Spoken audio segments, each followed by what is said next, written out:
নমস্কার বন্ধুরা, লাকি কিচেনে আপনার সবাইকে স্বাগত জানাই। এখন আমি এসেছি আপনাদের সামনে একটা রেসিপি নিয়ে। রেসিপিটা হলো আমি মূলো শাক ভাজবো। ভাজাটা আপনাদের দেখাবো। এখানে মূলো শাক ভেজে আমি ধুয়ে রেখে দিয়েছি।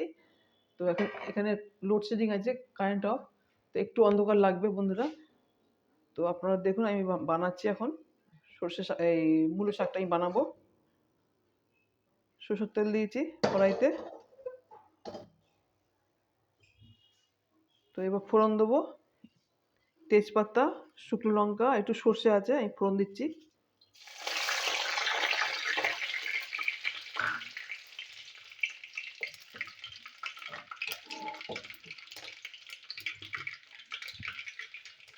এবার শাক আমি দিয়ে দেবো।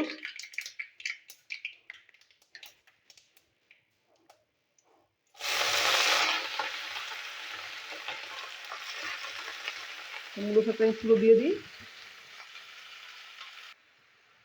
বন্ধুরা। এবার দিয়ে দেবো নুন,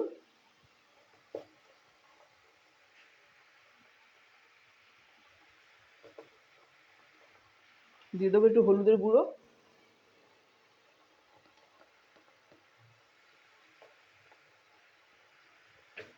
তো এবার আমি একটু নাড়াচাড়া করে নেবো, নিয়ে ঢাকা দিয়ে দেবো।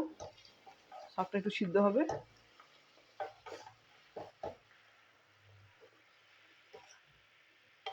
শীতকালে এসছে বন্ধুরা, নানান রকম শাক পাওয়া যাবে, আর মূলো শাক খাওয়া অনেক ভালো।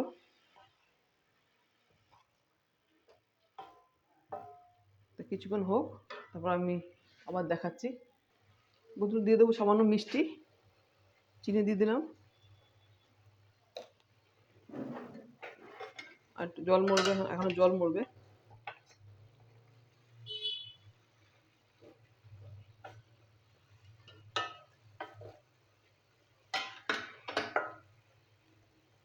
আরো কিছুক্ষণ হবে বন্ধুরা। এবার দিয়ে দেবো একটু কাঁচা লঙ্কা, আর এখানে আছে নারকেলের কোড়া, নারকেল দিয়ে দিচ্ছি। তো এখন নাড়াচাড়া করবো। নারকেলটা ফ্রিজে ছিল তো ওই জন্য একটু এর মতন লাগছে, ঠিক হয়ে যাবে।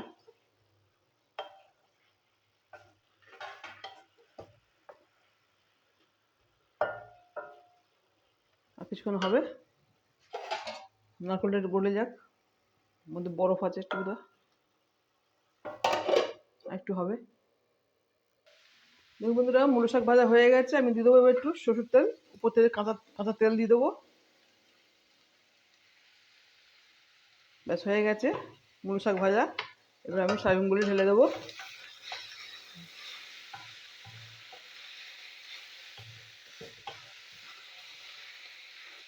এবার আমি সয়াবিনগুলি ঢেলে দিচ্ছি।